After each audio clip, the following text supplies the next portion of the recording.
Y el tema que quiero compartir con ustedes lo he titulado Un despertar de la verdad. Y un despertar en el lenguaje o en el diccionario de lengua español significa dejar de dormir. Usted cuando oye esta palabra, un despertar de la verdad, y despertar, usted le busca el significado y significa dejar de dormir. Hace referencia a una persona descortés, áspera, grosera, violenta. Usted busca estos significados en el diccionario de lengua española y le salen muchos significados, pero a mí me pareció los más significativos para la enseñanza estos conceptos. El despertar significa ser una persona simple que no tiene fundamento, no defiende sus valores, carece de moral y cambia conforme a los ambientes. Por eso despertar es sinónimo de animar, de avivar. Despertar en el hebreo significa levantarse, avivarse, abrir los ojos. Entonces la palabra despertar te hace una persona más advertida, avisada y entendida. Esto significa, mi querida iglesia, que tenemos que levantarnos de nuestro adormecimiento espiritual y abrir los ojos ante la necesidad que hoy está en nuestro entorno. Nosotros tenemos que levantarnos. Despertar significa levantarse, animarnos, avivarnos. Por eso te quiero animar con esta palabra, que nos levantemos cada día y despertemos de ese adormecimiento, porque a veces la iglesia, los matrimonios, como se lo decía, caemos en un adormecimiento que nos impide avanzar y no nos damos cuenta y no abrimos los ojos ante las circunstancias que estamos viviendo, ya sea familiares, emocionales, financieras, pero vivimos circunstancias y a veces no la vemos porque no estamos avivados, no estamos despiertos ante la necesidad que nos rodea cada día. Tenemos que levantarnos, mi querida iglesia, de ese adormecimiento y salir de la ignorancia y ser capaz de ver la realidad que estamos viendo. Levantarnos y abrir los ojos ante las necesidades personales que vivimos nosotros también, porque cada uno de los que estamos acá vivimos necesidades personales. Necesitamos avanzar, crecer, sanar, liberar cosas que hay en nuestro interior, pero a veces la vida nos lleva y nos lleva y nos lleva y no nos damos cuenta y no abrimos los ojos ante esa necesidad. Y por eso tenemos que abrir esos ojos espirituales ante la necesidad que hay. Abrir los ojos ante la necesidad de cambiar para no seguir siendo lo que dijimos en el concepto, una persona áspera, grosera, simple, que no tiene responsabilidad, que siguen siendo necios, inmaduros, irracionales, indisciplinados, que no defienden sus valores, carecen de moral y cambian conforme al ambiente. Tenemos que abrir los ojos, mi querida iglesia, ante la necesidad que hoy en día invade la familia, los hijos, el ministerio, la sociedad, porque la familia y la sociedad necesitan de eso, hermano, necesitan de este término, un despertar de la verdad. Por eso el propósito de Dios a través de este mensaje es que nosotros como iglesia nos podamos levantarnos y abrir los ojos ante la necesidad que hay en nuestro país. Y por eso esto está fundamentado en el libro de Juan, capítulo 8, versículo 31 a 32. Y estas palabras salieron desde lo más profundo del corazón de Jesús hacia sus discípulos, porque recuerden que Jesús siempre que transitaba y caminaba en su época era para enseñar y establecer principios en el corazón de los discípulos, de aquellos seguidores que día a día estaban con él, y él también aplicaba esta palabra para despertar en ellos, avivar en ellos esos dones, esos talentos, despertar en ellos la palabra, que era lo único que lo iba a liberar, que era lo único que lo iba a ayudar a avanzar y a extender del reino de Dios. Jesús siempre aplicó la palabra y enseñó esta palabra y quiso que sus discípulos despertaran, porque recuerde que hay historias en la Biblia establecidas allí, que cuando Jesús iba a orar al Getsemaní y subía a las montañas y le decía: oren para que no caigan en tentación, los discípulos, ¿qué hacían cuando Jesús bajaba de orar? Estaban dormidos. Siempre estaban con una pereza, un adormecimiento espiritual, no eran constantes en su oración, no respaldaban la visión de Jesús, que era extender el reino, el amor, la misericordia, la compasión, el poder transformador y sanador de Jesús. Ellos no se les revelaba completamente el propósito y los planes para los cuales Dios había enviado a su único hijo a establecer su reino acá en la tierra. Y siempre estaban dormidos los discípulos. Siempre estaban dormidos y Jesús lo tenía que despertar y le decía físicamente y le hablaba, a lo mejor le daba por la cara, por la cabeza, no sé, pero le decía: epa, ¿qué hacen ustedes? Vamos, despierten. Le dije que no se durmieran para que no caigan en tentación. Y nosotros tenemos que estar en esta temporada, tiempos difíciles, despiertos, mi querida iglesia, despiertos, los jóvenes, los matrimonios, las familias. Tenemos que estar despiertos porque estamos en un mundo lleno de maldad, que rápidamente podemos vernos tentados a caer en las cosas que no debemos caer. La tentación está por todos lados. Y si nosotros nos adormecemos espiritualmente en la oración, en nuestra relación con Dios, podemos caer en tentación fácilmente. Entonces lo que Dios quiere con nosotros en esta mañana es las mismas palabras que le dijo a sus discípulos. Vamos, despierten, que hayan ustedes un avivamiento, que se animen, que aviven lo que yo estoy haciendo en ustedes. Y por eso Jesús les dijo a la gente, escuche bien que dice la historia, a la gente que creyó en Él: ustedes son verdaderamente mis discípulos si se mantienen fieles a mis enseñanzas, y conocerán la verdad y la verdad los hará libres. Y lo primero que nosotros podemos observar y aprender en este pasaje es que Jesús le explica a los discípulos que habían creído en Él, o a aquellas personas que estaban con Él, que un verdadero discípulo es aquel que permanece fiel, que permanece conectado, que permanece obediente a las enseñanzas que Jesús les daba.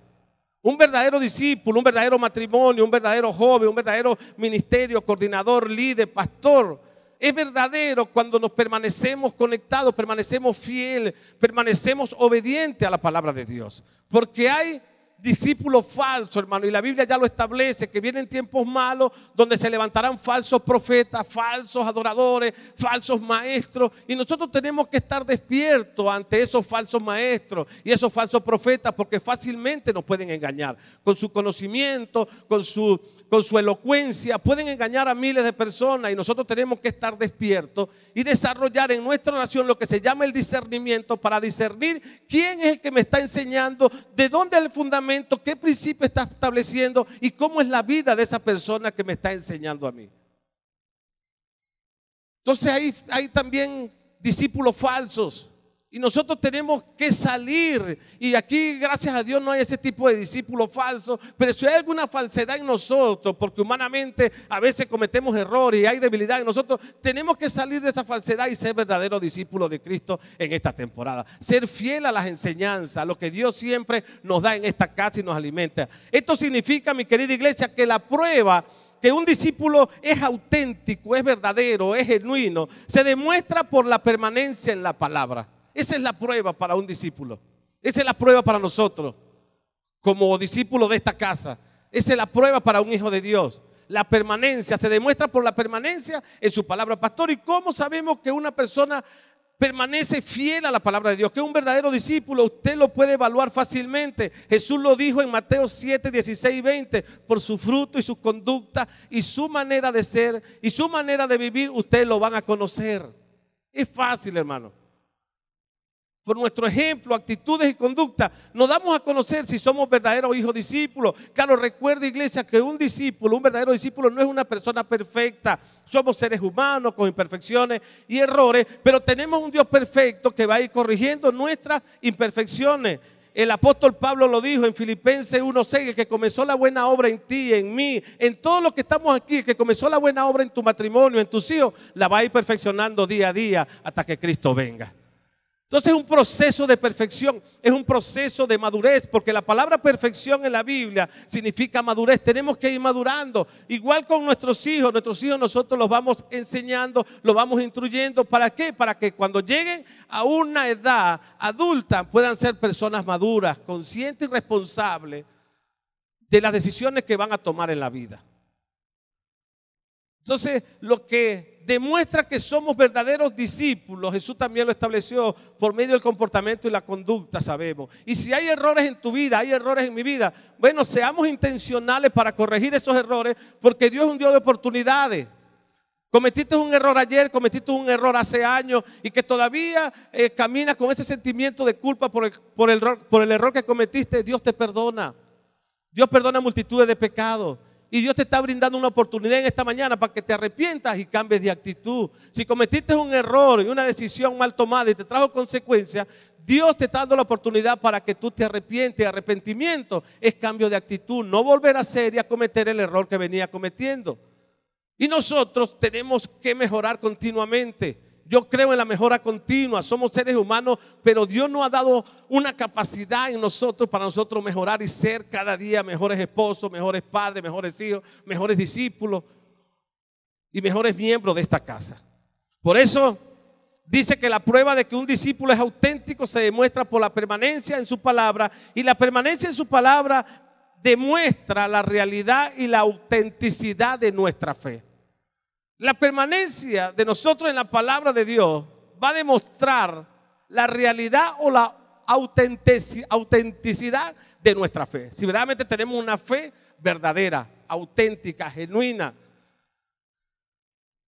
Por eso lo segundo que podemos observar en este pasaje es que un verdadero discípulo es aquel que profundiza constantemente en su palabra. Y creo que esta es una lucha más constante que nosotros tenemos. Es profundizar en la palabra de Dios, ser constante en profundizar las escrituras, leer la palabra, tener un plan de lectura. Creo que nos cuesta, porque eso es parte de un hábito que tenemos que nosotros construir en nosotros, de planificar un tiempo de lectura y sumergirnos en esa palabra para que se nos revele lo que Dios tiene en mente para cada uno de nosotros. Porque Dios nos dará a conocer esas cosas grandes y ocultas que nosotros nos conocemos cuando nos volvemos discípulos de profundidad. Tenemos que ser profundos en escudriñar las escrituras, en leer la palabra, en pedirle a Dios que nos revele la palabra para esta temporada. No podemos seguir siendo discípulos de orillas, light, que solamente escudriñamos la palabra los puros domingos, mi querida iglesia. No. Si Dios te colocó en este lugar fue con el propósito de que tú te sumerjas en la profundidad de tu palabra, y en esa profundidad tú vas a encontrar el milagro que tú deseas y anhelas. Es en esa profundidad, porque ahí vas conociendo el poder de Dios. En esa profundidad es que vas a ver la abundancia y los milagros que Dios tiene destinados para ti. Por eso le decía esta mañana y compartía con dos servidores de niños. Yo le digo, mira, la iglesia va avanzando, la iglesia va creciendo, Dios va respaldando la obra. Estamos en una nueva ola de crecimiento, de avance en esta temporada. Y la palabra y el mover de Dios es como las olas del mar. Cuando un surfista llega y ve una ola, él está esperando, es la ola más grande para subirse, ¿verdad? Y avanzar con esa ola y crecer, pero aprovechar ese oleaje. Estamos en una nueva ola de la presencia de Dios en este lugar, mi querida iglesia, lo crea o no. Y usted tiene que discernir y ver el mover donde está la iglesia. Usted tiene que montarse en esa ola y para que pueda avanzar y crecer. Y la nueva ola es eso, que nosotros nos capacitemos, que nosotros como matrimonio refresquemos los principios, que nosotros trabajemos en nuestras vidas, en nuestro ser interior, que podamos sanar relaciones y poder ser una iglesia que impacte esta sociedad. Pero tenemos que nosotros discernir eso, ese mover de Dios en esta temporada. Y el problema no es el mover de Dios, el problema no es el Espíritu Santo, el problema no es la palabra, el problema somos cada uno de nosotros los que nos congregamos en este lugar. Porque también le planteaba y le decía, hay una parábola en la Biblia que habla de las higueras, de una viña. Y estaba el dueño de la viña, que es Dios, lo representa a Dios, el cuidador de la viña. Y estaban 100 higueras, pero de las 100, una no daba fruto. 99 higueras daban fruto en la viña, pero solo una no daba fruto. Y cuando usted profundiza, por eso tenemos que profundizar las escrituras. Un verdadero discípulo profundiza porque a usted se le revela lo que Dios quiere. Lo que Dios quiere revelarnos a nosotros para nuestra vida, para nuestro crecimiento. Y ahí se revela que la higuera tenía problemas. El problema no era del dueño que representa a Dios. El problema no es de Jesús que intercede por nosotros. El problema no es la palabra, no es la adoración, no es la alabanza. Porque hay personas acá que nosotros somos la higuera y representamos la viña del Señor, que avanzamos y crecemos. Hay personas que avanzan y crecen y hay otras personas que se quedan estancadas, no dan fruto. Entonces el problema no es del viñador, el problema no es Dios, el problema no es Jesús, el problema no es la palabra. Está todas las condiciones dadas. El problema es de nosotros mismos, que no somos intencionales, no estamos dispuestos a abrazar y aferrarnos a los planes que Dios tiene destinados para nosotros. Queremos que se cumpla, porque cuando uno predica de esta plataforma y dice, Dios tiene planes de bendición para ti, planes de prosperidad, de avance, de crecimiento, de restauración, de sanación, y usted lo recibe con un espíritu animado y avivado, y está bien, porque son promesas de Dios para tu vida. Pero para que esos planes se cumplan, hay condiciones para que esos planes puedan cumplirse en cada uno de nosotros. Hay una condición, y la condición es que nosotros tenemos que profundizar las Escrituras, buscar y tener una relación constante con Dios. Por eso en el libro de los Hechos es interesante notar que los primeros creyentes fueron conocidos como discípulos. ¿Y quiénes fueron estos nuevos creyentes que fueron conocidos como verdaderos discípulos de Jesús? Uno de ellos fue Ananías, y está en el libro de los Hechos capítulo 9, versículo 10. Y dice ahí la escritura: ahora bien, había un creyente en Damasco llamado Ananías. El Señor le habló en una visión y lo llamó Ananías. Sí, Señor, respondió Ananías. Ananías era un verdadero discípulo. Cuando escuchaba la voz de Dios, Ananías decía: heme aquí, Señor, aquí estoy. Dime qué quieres que haga. Dime, Señor, dime, Señor. ¿Y cuántos acá nosotros muchas veces levantamos nuestra mano y decimos, como dijo Ananías, como dijo el profeta Isaías: heme aquí, Señor, aquí estoy, envíame a mí? Pero cuando se les llama para capacitarlo, entrenarlo, enviarlo, para que asuman responsabilidad, entonces el heme aquí llega hasta cierto límite. El heme aquí, mire, meternos y profundizar y ser verdaderos discípulos de Jesús. Dejar que Jesús gobierne y reine en nuestras vidas, que gobierne en nuestro corazón, nuestros pensamientos, avanzar y hacer cumplir la visión y la misión de Dios. Es un verdadero discípulo. Por eso Ananías fue uno de ellos. Saulo también fue uno de ellos, convertido en Pablo, en el capítulo 9, versículo 26. Ahora la pregunta que sale de esta enseñanza o este pasaje: ¿somos conocidos como verdaderos discípulos de Jesús? ¿Usted cree que usted es un verdadero discípulo de Jesús? ¿Somos conocidos afuera de este lugar como verdaderos discípulos de Jesús? ¿Somos conocidos como los Ananías y los Pablos que esta sociedad necesita en estos tiempos? Y aquí había un ministerio que se llama el ministerio de Ananías. Yo comencé ahí hace años, que era de visitar a la gente que llegaban por primera vez y nos entregaban una hojita con el nombre y el lugar donde ellos vivían. Y a mí me tocaron 3 personas que vivían por el bosque, y tuve que moverme porque me convertí en una Ananías, porque me enseñaron y me capacitaron y me dijeron que teníamos que ser un discípulo como Ananías, de buscar, porque Ananías creo que fue el que se movió hacia Saulo de Tarso cuando quedó ciego. Y dijimos, bueno, me convierto en Ananías, voy a buscar, y me recorrí el bosque buscando a las personas, preguntando, y les llegaba y los saludaba, y si me daban la oportunidad de orar por ellos, oraba por ellos. Pero había ese ministerio, y todavía el ministerio funciona, el ministerio de los Ananías, que visitan a los enfermos, van a los hospitales, ese grupo que sale constantemente.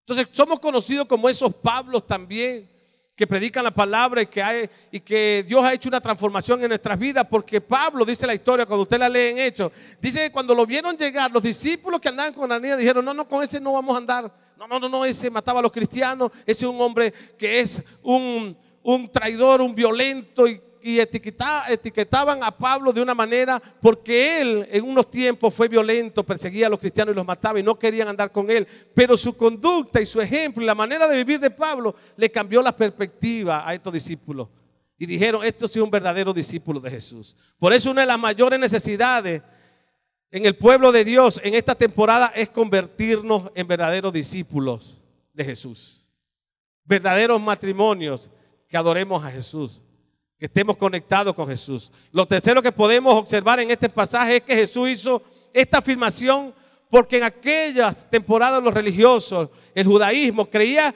que el estudio de la ley de Moisés hacía libre a los hombres.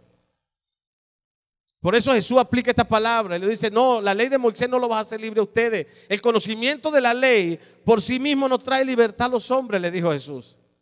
Porque muchos conocían la ley de Moisés, pero por conocer solamente la ley de Moisés o por conocer la palabra de Dios, verdaderamente esto no te va a hacer libre. Es cierto que la ley nos muestra lo que está mal, pero lo que verdaderamente trae libertad a nuestras vidas, mi querida iglesia, es conocer la palabra de Dios, es permanecer conectado a la palabra de Dios. Lo que verdaderamente va a traer libertad en nosotros es aceptar a Jesús como nuestro único y suficiente Salvador, porque el Verbo, dice la Biblia, se hizo carne y Él habitó entre nosotros, y ese Verbo es Dios, ese Verbo es Jesús. Y por eso Jesús le dice, lo que verdaderamente va a traer libertad en su vida es la verdad. Y por eso Jesús le dijo esta palabra: conocerán la verdad y la verdad les hará libre. Lo que Jesús le estaba afirmando a sus discípulos es que Él mismo era la verdad. Por eso Él lo dijo en Juan 14:6, yo soy el camino, le decía Él a sus discípulos, la verdad, yo soy la vida. Nadie va al Padre de Dios sino a través de mí. Por eso un despertar de la verdad, mi querida iglesia, es lo que Dios desea y anhela que ocurra en las familias, en el mundo y aún en los creyentes en estos tiempos. Ese es el deseo y el anhelo de Dios, un despertar de la verdad. Que la iglesia despierte, que se anime, que se avive. ¿Y por qué Dios desea ese despertar, pastor? Porque lo único que va a liberar a las iglesias del adormecimiento espiritual, de la religiosidad y la pereza es la verdad, es la palabra de Dios. Lo único que va a liberar la iglesia de la incredulidad, de la duda, de la inmoralidad, de la deslealtad y la mundanalidad se llama palabra santa de Dios. Lo único que va a liberar nuestra nación Venezuela de la corrupción, de la injusticia, de la religiosidad y de la idolatría se llama palabra de Dios. Lo único que va a liberar a los jóvenes de la droga, del alcoholismo, de la falta de identidad, de la pornografía, de la depresión, es la verdad, es la palabra de Dios. Lo único que va a liberar a la familia de la división, el maltrato, la infidelidad, el divorcio, es la palabra de Dios, es la verdad de Dios. Lo único que va a liberar a la humanidad del pecado que los domina y los controla es la palabra de Dios. Lo único que te va a liberar de la tristeza, de la depresión, de la ansiedad, del desánimo, de la angustia, de la desesperación, es la palabra de Dios. Por eso Jesús hizo énfasis y dijo en Juan 8:32, conocerás la verdad, iglesia, conocerás la verdad, joven, conocerás la verdad, mujer, y la verdad te va a hacer libre. Vas a ser libre de todo aquello que hoy te deprime, que hoy te agobia y que hoy te está ahogando. Es la verdad. Por eso Jesús hizo énfasis allí a los discípulos. En pocas palabras, iglesia, lo que el mundo y la familia necesita es un avivamiento, un despertar de la palabra de Dios en su vida. Eso es lo que el mundo necesita y la familia. Que haya un avivamiento, un despertar de la palabra de Dios. Pero lamentablemente, este avivamiento, escuche bien, que el mundo y la familia y la sociedad necesita desesperadamente, nunca sucederá sin que antes suceda en la iglesia. Ese despertar y ese avivamiento debe comenzar ¿dónde? Acá en la iglesia. Porque la mayoría de los creyentes piensan que el avivamiento es algo que solo se aplica al mundo. Por eso muchas personas oran y no está mal y dicen, pastor, vamos a orar para que ocurra un avivamiento en Venezuela, para que ocurra un avivamiento, un despertar de la verdad en nuestro municipio, en los jóvenes, en la familia. Pastor, vamos a orar. ¿Está mal orar? No. Pero un avivamiento y un despertar de la verdad en esta sociedad nunca va a suceder sin antes la iglesia no vive ese despertar y ese avivamiento. Tenemos que estar avivados nosotros primeramente para avivar a otros. Tenemos que estar nosotros animados. Nosotros tenemos que estar estimulado a predicar la palabra de Dios para poder estimular y avivar y animar a otras personas a extender el reino de Dios. Por eso el avivamiento nunca va a ocurrir si no nos avivamos nosotros. Pero la realidad es que el mundo nunca va a experimentar, mi querida iglesia, un avivamiento sin que antes suceda en la iglesia. Por eso en 2 de Timoteo 1:6, escuche bien lo que le dijo Pablo a Timoteo. Escuche lo que digo, por eso te recomiendo que avives, le dijo Pablo a Timoteo, el fuego del don que Dios te dio cuando te impuse las manos. Y esto es un consejo, una recomendación que Pablo le hace a Timoteo. Y le dice, Timoteo, es tu responsabilidad de avivar, de despertar, vivificar, de extender y encender el fuego del don que Dios te ha dado, porque a Dios a todos nos da dones. A todos nos da dones, pero es nuestra responsabilidad de avivar ese fuego, encender ese fuego de ese don. Y no nada más encenderlo y avivarlo, sino que tenemos que extenderlo. Y ese don que que Dios le dio a Timoteo era el poder especial que el Espíritu Santo le había dado a él para cumplir su ministerio. Pablo compara el don con una llama de fuego que él debía mantener encendida. Así compara Pablo en este pasaje el don que le había dado, ese don especial que Dios había dado a Timoteo por medio del Espíritu Santo. Lo compara como un fuego, y el fuego que hace iluminar, encender, extenderse, quemar, arrasar con todo. Y lo llevamos a nuestras vidas. Es que el fuego de ese don va a iluminar nuestras vidas, va a iluminar nuestras casas, va a alumbrar en la oscuridad y va a quemar toda obra de maldad. El don es un don especial que todos recibimos acá en la iglesia, que es el don del Espíritu Santo. Pablo le dijo a Timoteo, el don y el poder que el Espíritu Santo te ha concedido, le dijo Pablo a Timoteo, no se va a mantener fuerte, encendido, y se va a extender por sí solo. Debe ser avivado por la gracia y tu relación con Dios. Va a ser avivado por permanecer conectado a la palabra de Dios. Va a ser avivado y encendido y extendido cuando te aferres a la oración, a la adoración y a la obediencia, y usarlo para edificación de la iglesia.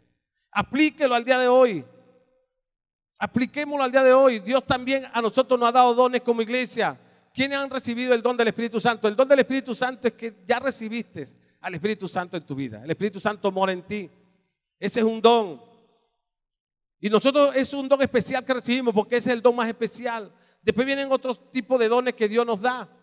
Pero ese don que Dios nos da a nosotros no se va a extender y se va a avivar por sí solo. Tenemos que nosotros ser intencionales y responsables en avivar cada día más ese fuego. Por eso cuando comencé, hablé de los matrimonios. Porque Dios nos ha dado el don del amor, el don de la bondad, de la misericordia, del servicio. Nos ha dado dones. Y a veces ese don que Dios nos da, a veces se mantiene adormecido en las relaciones, en los matrimonios. Y nosotros somos los responsables de avivar ese don. Somos los responsables de encender ese don en nuestras relaciones, en la iglesia, en el llamado. Pero eso no se enciende por sí solo, tenemos que ser intencionales. Y como pastor lo encendemos a través de nuestra relación con Dios. A través de esa conexión, a través que nos aferremos a la adoración, a la alabanza, a la palabra de Dios. Ahí se empieza a avivar ese fuego. De ese don que Dios nos da. Porque son dones, el don de enseñanza, el don de animar a otro. Por eso esta prédica de una u otra manera nos está enseñando a que nosotros tenemos que animarnos y avivarnos para poder avivar a otros. Tú no puedes avivar y animar a otros si tú estás desanimado o no estás animado. No lo puedes lograr. Por eso ese avivamiento es para edificación de nuestras vidas, pero también para edificar a otros, edificar la congregación, edificar la iglesia, los hijos. Todo de una otra manera nos tenemos que mover y nos movemos en relaciones. Y las relaciones hay que avivarlas, hay que encenderlas. Hay relaciones que en este momento, hasta hay personas que su relación con Dios se ha adormecido, está apagada. Hay que encender esa relación, hay que avivarla. La relación en tu casa con tus hijos a veces están apagadas, no hay comunicación, no hay afecto. Vamos, avive ese don que Dios te ha dado para que avives lo que en tu casa hay. Mire, a Timoteo, quien le encendió el don y le sembró ese don de fe también, de confianza en Dios, fueron dos personas, su abuela y su madre, Eunice y Loida. Le encendieron la fe. Ellas siempre tuvieron dos mujeres solamente, porque dice la historia que el papá de Timoteo no estaba con él, no era creyente, pero aún así, no siendo creyente, estas mujeres siempre mantuvieron avivada su fe, y esa fe la avivaron en Timoteo. Y aún cuando su familia no era creyente, estas mujeres creyeron que su familia y Timoteo eran tierra fértil para sembrar los dones que ellos mismos habían avivado. Tú puedes ser que igual que estas mujeres creas que tu familia no es tierra fértil, tus vecinos, esta sociedad no es tierra fértil, pero tú no puedes ocultar el don que Dios te ha dado. Ese don de fe no lo puedes ocultar, el amor no lo puedes ocultar. Tienes que entenderlo, tienes que mantenerlo encendido y encender a otros con esos dones, creyendo que este municipio, nuestra nación Venezuela, nuestra familia es tierra fértil, que nosotros lo que sembremos vamos a cosechar, que no es en vano la siembra que estamos haciendo, no es en vano el tiempo que tienes tú en esta casa, no es en vano el tiempo que tú vienes a este lugar los domingos, el tiempo de oración, intercesión, de capacitación, no es en vano. No es en vano, el trabajo en el Señor no es en vano, porque Dios nos va a recompensar. Dios nos recompensa por nosotros avivar ese fuego y mantener ese fuego encendido y extenderlo a otro. Nosotros tenemos que trabajar como familia para mantener nuestra relación encendida. No lo podemos dejar que se apague, porque es peligroso cuando una relación se apaga, se adormece. Cuando una relación con Dios se adormece y se apaga y no hay una continua conexión con Él, hay peligro, hay un riesgo, hermano. Entonces los dones que Dios nos da, que son muchos, no se van a avivar por sí solos. Tenemos que avivarlo nosotros mismos. ¿Y cómo lo avivamos? Aferrándonos a la oración, a la adoración, a la fe, a la obediencia. Y recuerde, usen esos dones para edificación de su casa, de su vida, de su matrimonio, de su familia, para esta sociedad. Timoteo siempre mantuvo avivado el don que Dios le dio, y como resultado, escuche bien, el resultado produjo un despertar de la verdad en miles de personas a las cuales la predicó. Timoteo nunca dejó adormecer su fe, su relación con Dios. Por eso Timoteo fue un predicador efectivo en aquellos tiempos, que extendió el reino de Dios. Y dice que miles de personas que a él le predicó se convirtieron. ¿Y por qué se convertían? Porque estaba avivado. Porque donde él caminaba, él reflejaba fe, reflejaba amor, reflejaba gracia de Dios, amor de Dios, bondad de Dios, misericordia de Dios, reflejaba ánimo en medio de la crisis, porque Timoteo no fue que avivó el fuego y todo le salía bien. Vivió circunstancias difíciles igual a usted y a mí, pero en medio de las circunstancias él se mantuvo firme, animado, convencido que el Dios en el cual él había creído iba a estar con él todos los días hasta el fin del mundo, y que esa constante relación con Dios lo iba a llevar a un resultado satisfactorio en su vida. Tu permanencia, tu conexión con Dios, a pesar de las circunstancias y la crisis que estés viviendo, tú tienes que seguir avivando esa fe en Dios, esa confianza. Y la fe, mi querida iglesia, se aviva es escuchando la palabra de Dios. Romanos 10:11 dice: la fe viene por donde, mi querida iglesia, por el oír, y el oír la palabra de Dios. Si tú no avivas la fe en esta temporada, te vas a deprimir, te vas a agotar, te vas a cansar.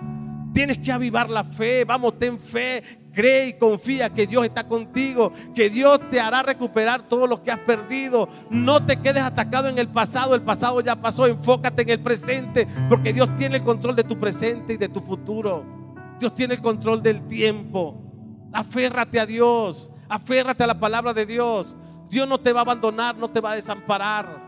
Y aun cuando estés en el desierto, la tormenta, la tempestad que esté pasando, Dios está contigo, Dios no te ha abandonado. Ah, pastor, es que no veo respuesta de Dios. Profundiza, un verdadero discípulo profundiza en la palabra de Dios. La Biblia dice: clama a mí, yo te responderé y te mostraré cosas grandes y ocultas que tú no conoces. Hay cosas grandes que Dios tiene para ti y para mí. Pero la conducción es que tenemos que clamar, profundizar en su palabra, ser verdaderos discípulos de Jesús. Que profundicemos y mantengamos vivos esos dones que Dios nos ha dado. ¿Por qué usted cree que hay momentos que yo me avivo y me entrego y me apasiono por predicar la palabra de Dios? Porque yo no me desconecto de la presencia de Dios. Hay áreas que tengo que avivar y vivificar, sí. Pero desde que a mí Dios me llamó, siempre me dio el don de predicar su palabra. Yo lo sentí desde un principio que llegué a este lugar. Y Dios me dijo, habló mi corazón donde está la hermana ahí sentada, y me dijo: tú vas a ocupar este lugar, en la cual hoy no ocupas, pero estás ahí, pero mañana estarás aquí. Y fue un llamado de Dios, pero tuve que avivarlo, tuve que profundizar, buscar de Dios. Porque el don de predicar la palabra de Dios no viene por sí solo, hay que avivarlo, hay que mantenerlo avivado. Y ese avivamiento de predicar la palabra de Dios viene a través de mi conexión con Dios, de leer la palabra, aferrarme a Dios todos los días, someter mi voluntad a la voluntad de Dios, tratar de hacer lo mejor que puedo en esta vida para poder extender lo que por gracia yo he recibido y extenderlo a otro. Por eso me gusta predicarle y enseñarle a la iglesia de avanzar, de crecer, de exhortar. ¿Por qué predico de esta manera? Porque es que la iglesia tiene que ser sacudida, hermano. El viernes prediqué y di una enseñanza, son muy pocos, que se titulaba. Y sí, fue una enseñanza fuerte, exhortativa, donde Dios sacude a la iglesia para animarla a luchar y avanzar, que no nos quedemos estancados, que hay cosas grandes para ti en el mañana, pero en medio de los obstáculos, desde la adversidad, tú tienes que avanzar derecho hacia adelante, creer que Dios en medio de esa crisis va contigo y que mañana tendrás un resultado satisfactorio. Porque la palabra despertar significa sacudir, hermano, también. Usted busca los sinónimos, significa aguijonear. Y aguijonear es algo, un aguijón que te puya, que te hace avanzar. Y a veces la iglesia necesita ser aguijoneada, necesita ser sacudida. Por eso dígale a su hermano ahí, si se está quedando dormido, despierta, vamos, despierta, que Dios tiene cosas grandes para ti. Vamos, levántese, hermano, y muévale el hombro ahí, Amparo, dígale, despierta, Amparo, que Dios tiene cosas grandes para ti. Vamos, levántese y sacuda al que está a su lado por el hombro, suavemente, despierta. Vamos, despierta, que Dios te quiere verdaderamente libre. Dios trajo la verdad para traer libertad en tu vida. Necesitamos ser sacudidos, hermano. Pero las palabras tenemos que recibirlas en el espíritu, no en las emociones. Recíbela en el espíritu. Todo lo que venga de Dios no viene porque yo lo quiera predicar. Yo gesto todas mis predicaciones en oraciones. Y la pastora sabe. Y voy a ser vulnerable con ustedes. Yo empiezo a buscar mis prédicas a partir del día martes. Y todavía son los jueves y los viernes. Y yo todavía le digo, Milexa me dice, la pastora, mi esposa, Marlo, ya está listo. No estoy listo. Me falta. Pero ¿por qué si tú tienes? No, porque es que las que tengo no las he sentido. Yo no me la he hecho sentir aquí. Lo que la iglesia necesita. Yo tengo que sentirla aquí. Porque yo no voy a predicar lo que tengo ahí por predicarlo. No, es lo que yo sienta, lo que Dios me haga sentir dentro. Eso es lo que yo predico, hermano.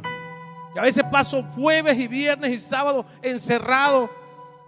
Y aprovecho la oportunidad porque a veces me llaman un jueves, un viernes, pastor, para que dedique un negocio. Perdónenme, mis queridos hermanos, a la cual no he ido a dedicarle su negocio. Y quiero que ustedes se vayan formando en esto. Pero los jueves y los viernes yo lo agarro para apartarme, para ayunar, para buscar el mensaje, para poderme parar aquí y nutrirte de una palabra. Que tú cuando estés aquí, te salgas de aquí, no salgas igual, salgas diferente. Porque algo de Dios se te siembra en ese corazón. Pero a veces no puedo ir. ¿Por qué? Porque estoy a solas, estoy avivando ese fuego. Estoy buscando la presencia de Dios para que Dios hable a mi corazón, a la necesidad de ustedes de acá de la iglesia. Porque todos tenemos necesidades acá. Indiferentemente no son las mismas y pueden ser las mismas. Porque una de las necesidades más comunes en nosotros ahorita es en la economía. Todos estamos luchando por una situación económica, financiera. Todos estamos trabajando y tratando de emprender y lograr. Pero cuando tú te acercas a Dios y te aferras a Él y profundizas, Dios traerá libertad también en tus finanzas. Dios te sacará de las limitaciones, te dará sabiduría, estrategia para que emprendas y avances. Dios te dará gracia y te abrirá puertas. Esa gracia te va a abrir puertas y te va a conectar con gente que van a bendecir tu vida. Pero tienes que ser un verdadero discípulo de profundidad, fiel a la palabra de Dios. Las cosas no vienen por sí solo, automáticamente, por una varita mágica que estás aquí y un pastor como yo o alguien te prometa, Dios tiene cosas grandes para ti. Sí las tienes, real, que las tiene porque Dios es un Dios grande. Pero hay condiciones para alcanzar lo grande. Y nosotros tenemos que comenzar a caminar según lo que Dios nos enseña para alcanzar lo grande que Él tiene para mí. Yo no llegué a este lugar porque me quedé en la casa y recibí la palabra y la promesa de que iba a predicar la palabra de Dios, de que Dios me iba a dar dones a mí para predicar y hacer otras cosas, el don de sanidad y otros dones que Dios da. No, esos dones Él me los promete, pero yo tengo que buscarlo y convertirme en un verdadero discípulo de Dios en profundidad, meterme con Él. Por eso Timoteo siempre mantuvo avivado el don. Y el resultado que produjo, un despertar de la verdad. Y el despertar de la verdad en nosotros no va a ocurrir solamente en la sociedad, va a ocurrir en tu casa. Allí, cuando tú estás avivado, tú avivas a los tuyos, tú avivas a tu gente. Yo le doy gracias a Dios por mi casa hasta ahora. Siempre lo digo y lo recalco. Hasta ahora, hasta el presente. Le doy gracias a Dios. Y por mi hijo Jesús. Así el que anda activado. Él anda aquí en producción ahorita, anda activado. Porque uno le ha avivado, como le avivó Loida y Eunice a Timoteo, avivándole ese fuego. Ora a Jesús, busca a Jesús, lee Jesús. Jesús, vas a servir, tienes que orar. No te vayas sin orar. Jesús, y él nos ve orando, oramos juntos, levantamos el altar. Mantenemos avivado y hablamos, tenemos circunstancias y le hablamos con él. Jesús, vamos a salir adelante, tranquilo, Dios proveerá, Dios está con nosotros. Hay que avivarle a nuestros hijos y encender y extender eso que Dios nos ha dado a nosotros. Y los resultados es que miles de personas y aún nuestra familia a la cual predicamos, nosotros lo vamos a impactar para bien. Porque somos una casa, una iglesia establecida para nosotros impactar esta sociedad. Si nosotros mantenemos avivado el don de Dios, mi querida iglesia, vamos a producir un despertar de la verdad en miles de personas a la cual nosotros podamos enseñar. Iglesia Buenas del Tocuyo siempre debe estar despierta y levantarse en contra del pecado y la maldad y la violencia. Por eso levante su mano y diga: estoy y estaré siempre despierto, avivado, y veré y seguiré viendo la gloria de Dios en mi casa, en mi vida y en esta sociedad, en el nombre de Jesús de Nazaret. Ríndale un aplauso al Rey de Gloria.